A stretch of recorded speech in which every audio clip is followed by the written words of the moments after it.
Hi everyone, my name is Emily and I chose the thalamus as my favorite brain part. And today I'm going to teach you a few things about it. So the thalamus is located just above the brain stem in the dorsal part of the diencephalon. So it's just a small structure and you can see it there, it's that red part highlighted in that picture. Inside of that are myelinated nerve fibers. They separate it into individual parts. These nerve fibers are called lamelle. The picture doesn't really do it justice to where you can see them, but so the actual function of the thalamus, it's the relay station for almost all information that comes and goes from the cerebral cortex.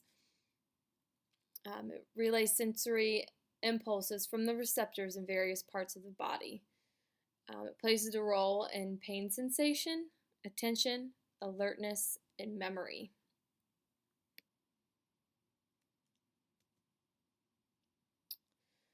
So the impulse will travel from the body surface toward the thalamus, sent to the cortex for interpretation to react to touch, pain, temperature, whatever the sensation may be.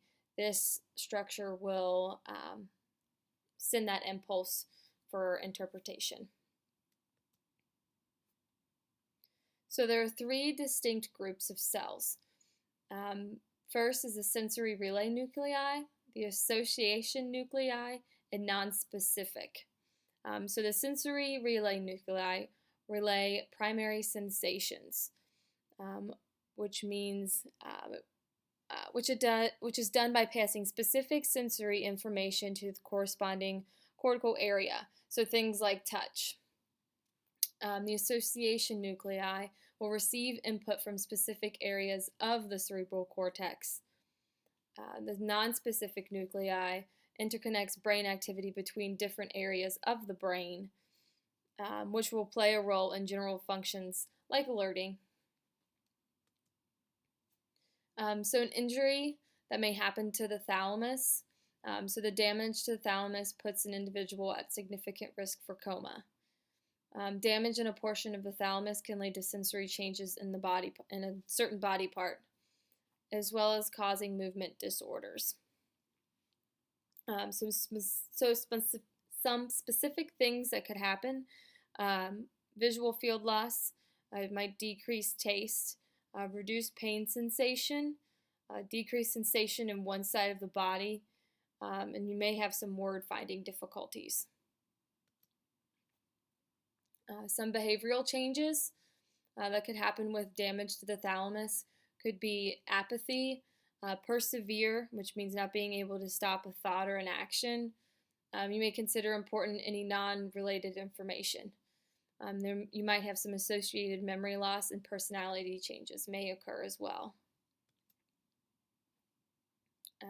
So some recovery things that could happen after an injury. So specifically, we're going to talk about a thalamatic stroke. So if you happen to have a stroke, which are two different kinds with a blood clot and a hemorrhage, so that will determine if you need to change any medicines or stop taking medicines. It just depends on what kind of stroke you may have had. And after the stroke, you may need some sort of rehabilitation to help regain certain skills. And progressively, you'd like to make some lifestyle changes to hopefully prevent another one and not end up back to where you were before with a higher risk of stroke. So specifically, maybe people with heart disease or diabetes may be at a higher risk. So something you want to talk to your doctor about, making lifestyle changes and being put on certain medication to help hopefully prevent that.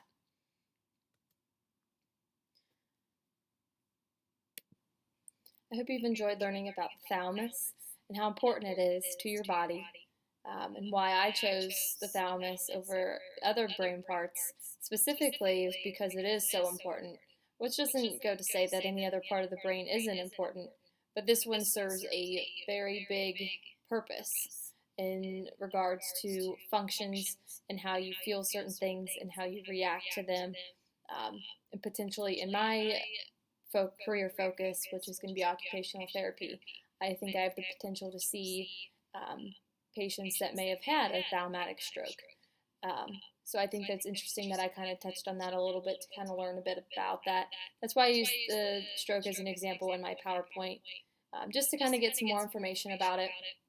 Um, but I hope you enjoy learning about the thalamus. Thank you.